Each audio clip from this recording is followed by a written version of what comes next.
The Strange Stone. In 1908, a Canadian newspaper article detailed an amazing story of a meteorite that might have contained evidence of alien life. The article stated Willie McKinnon, the 14-year-old son of Mr. Angus McKinnon, underwent a most startling experience and had witnessed a miraculous event last Thursday. The article goes on to state that whilst working in his father's garden, Willie saw a meteor fall from the sky and embed into the ground just 8 feet away from where he was standing. The meteor was around 10 inches wide and reached McKinnon's garden at roughly 11:30. Apparently, the meteor created a noise that was heard for a number of minutes before it reached the earth. Thinking that the sound was simply coming from a nearby train, Willie thought nothing of the noise until the impact caused something similar to a small earthquake on the ground he was standing on. The boy was naturally greatly alarmed at the occurrence and rushed into the house to acquaint his parents with the very strange happening, the article said. On visiting the spot, it was found that the meteor was intensely hot, and not for over half an hour could it be handled. This is where the story begins to make eyebrows raise. According to the article, the meteor appeared to be scored with what appears to be hieroglyphics.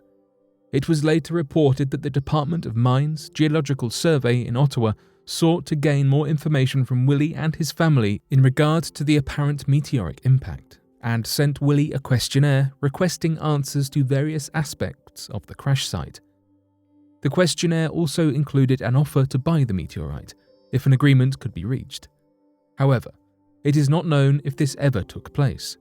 Apparently, Willie's father, Angus McKinnon, had a reputation as an argumentative man. The truth behind the mysterious stone that fell into the McKinnon garden seems to have been lost to history. Michigan man discovers his barn doorstop is actually a meteorite worth $100,000. In your home, there are many objects that slowly become part of the furniture. Whether it's a dusty chair or an old picture frame, there are probably dozens of inconspicuous things hiding where you live. This story was a familiar one to a man from Michigan who, in 2018, miraculously discovered that the 2-pound lump of rock that had been used to prop open a barn door for more than 30 years was, in fact, a meteorite. The meteorite is thought to have landed at some point in the 1930s at a farm located in Edmore, Michigan. The man who discovered the space rock came into its possession after he bought the farm at an auction in 1988. But it wasn't until 2018 that the true nature of the rock was discovered, after bringing the rock to the Central Michigan University for study. The rock was placed into the care of Mona, a professor of geology. While the professor had been given plenty of rocks in the past by members of the public, the professor could never have expected what discovery lay ahead.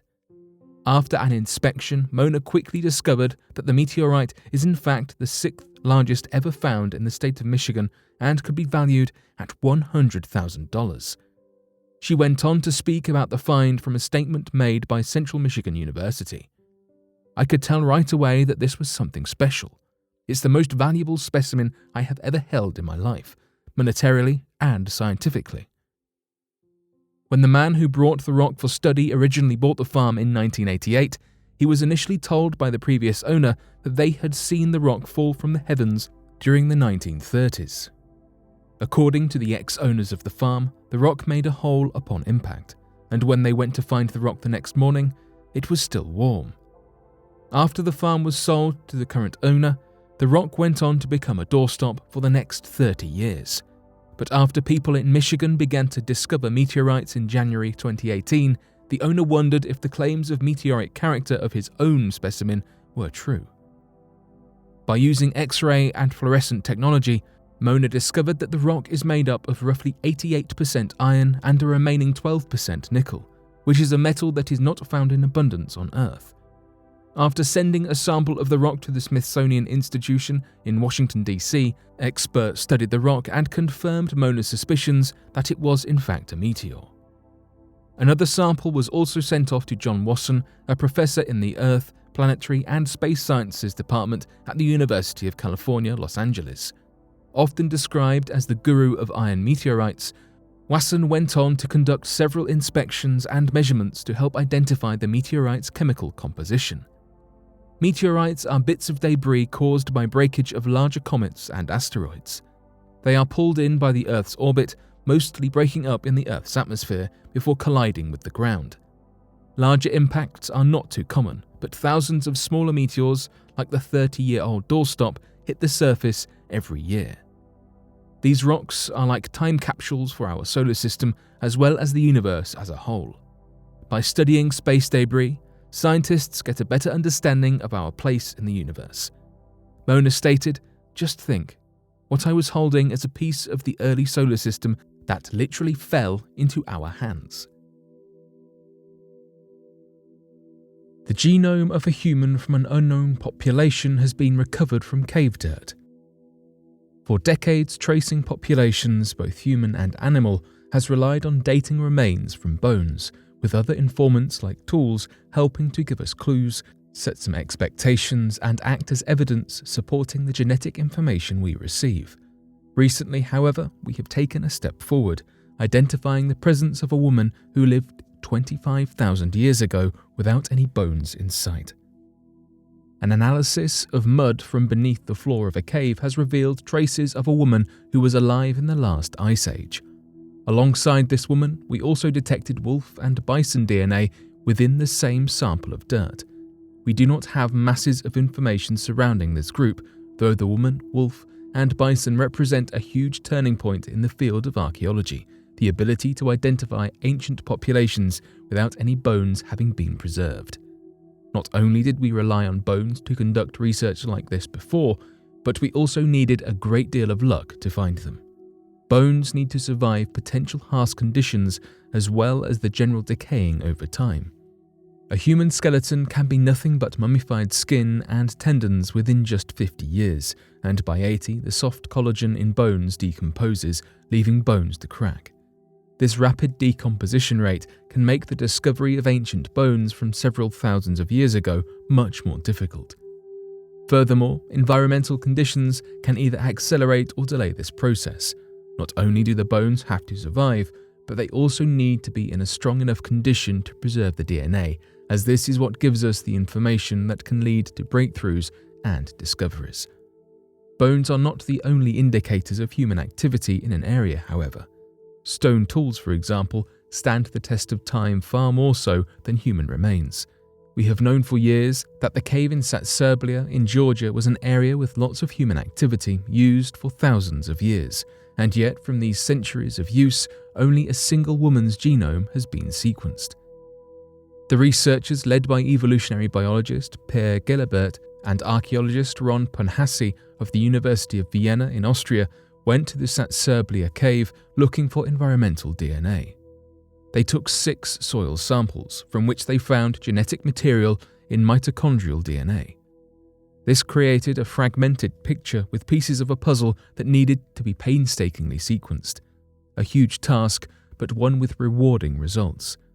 Only a small portion of the woman's genome was found, but even from this small snapshot, researchers concluded she was a member of a previously unknown group of modern humans. The group is extinct but could be an ancestor to present-day humans in Europe and Asia, a link made through the comparison of the genomes. The wolf also represents a now extinct species, demonstrating the significant evolution and changes to wolves that occurred 11,000 years ago.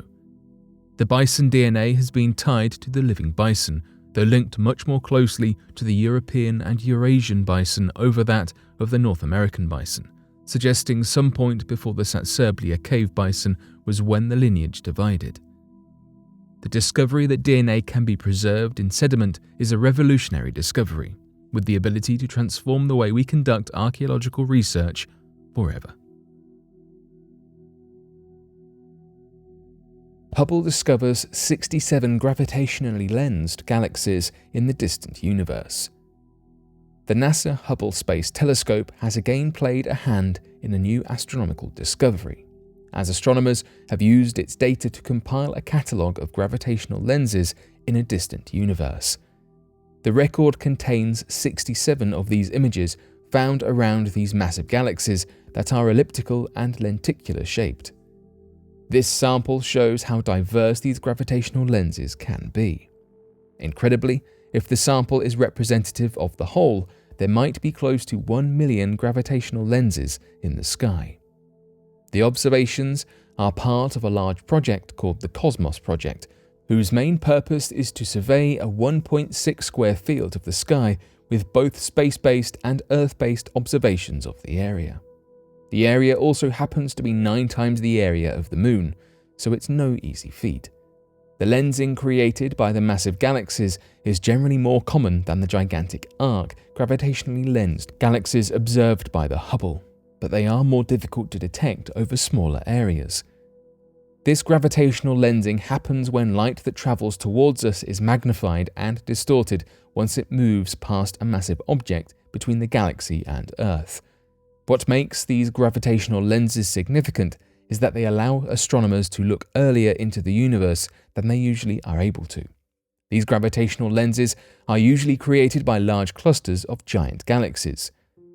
According to Jean-Paul Nieb, we typically see the gravitational lens create a series of bright arcs or spots around a galaxy cluster.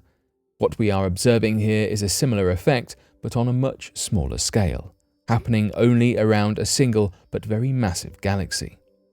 Some of the lenses of the 67 gravitational lenses observed by the Cosmos survey show distorted light of 1 or 2 galaxies in the background. Of these lenses, at least 4 of them cause the Einstein rings, a circular image of a background galaxy.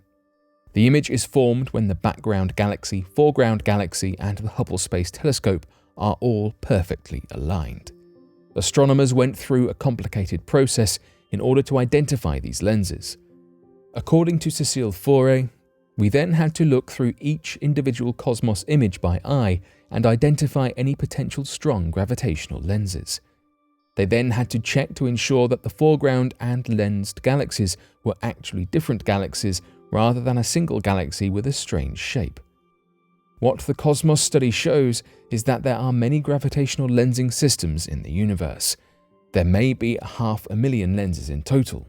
Once astronomers are able to find more of the smaller, stronger lenses, they may be able to track galaxy masses in the universe using a census and be able to predict cosmological models. The future of the study of gravitational lenses is incredibly exciting, and a breakthrough has never been closer in reach. Astronomers discover water-world exoplanet.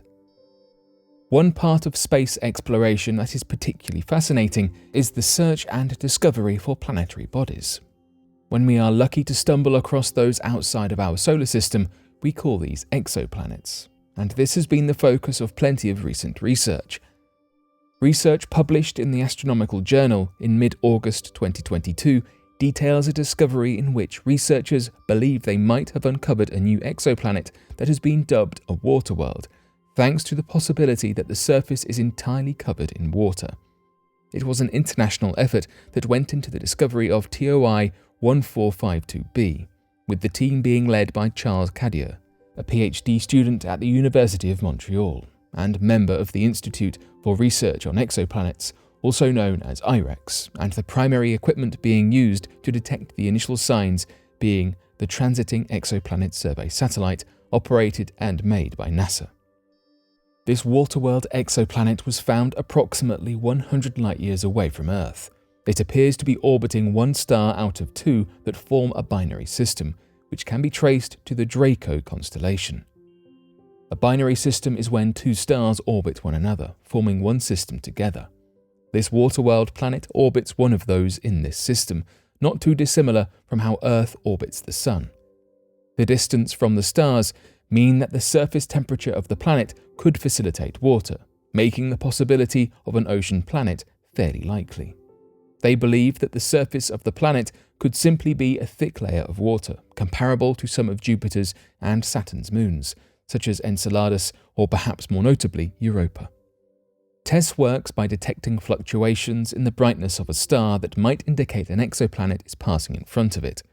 It surveys the whole sky, with the primary aim being to detect planetary bodies similar to our own, though it does not hurt to find interesting ones like this too. The TESS detection indicated that this planet may be about 70% larger than the Earth is. This was calculated due to the decrease in brightness being picked up every 11 days. While TESS might have first picked up these signals, it wasn't just one piece of equipment that took on the work. René Doyon, a professor at the University of Montreal and the director of IREX and of the Observatoire du Monde Mégantic.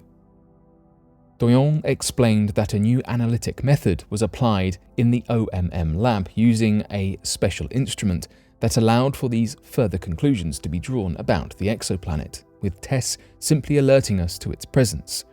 It's this further research that is required to confirm the type of planet it is, as well as other possible characteristics. Another piece of equipment that is helpful in determining some more of these characteristics is PESTO, a camera installed on the OMM telescope.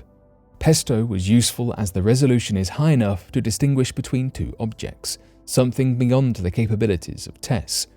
This is an impressive feat considering how close together these astronomical items are, with the stars sitting just 97 astronomical units apart. An astronomical unit is equivalent to 149.6 kilometers. PESTO managed to provide images that confirmed which of the two stars are being orbited by this water world.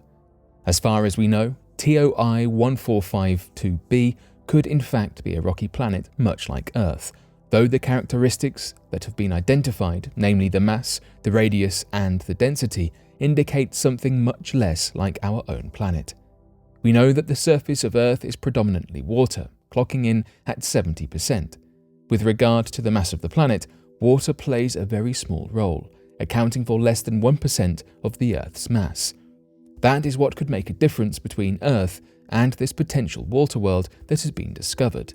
The densities that are being observed in these exoplanets can only be explained if the materials that go into the composition of these exoplanets are much lighter than those that make up the Earth's internal structure. These are theoretical concepts that would explain the makeup of planets that could be like this. Water is a significantly lighter component than what Earth is made up of. So it's one of many hypothetical explanations as to how the mass is so light compared to the radius of these planets. The name given to these places are ocean planets, but we do not know if they even exist. Cadieux, lead researcher, said that this is perhaps one of the best candidates for an ocean planet that has been found so far. He said its radius and mass suggest a much lower density than what one would expect for a planet that is basically made up of metal and rock like Earth. The potential ocean planet Waterworld is a perfect example of how utilizing different tools and expertise can help to provide different insights to the planet. The JWST could be a brilliant opportunity to take a closer look behind the scenes of this world.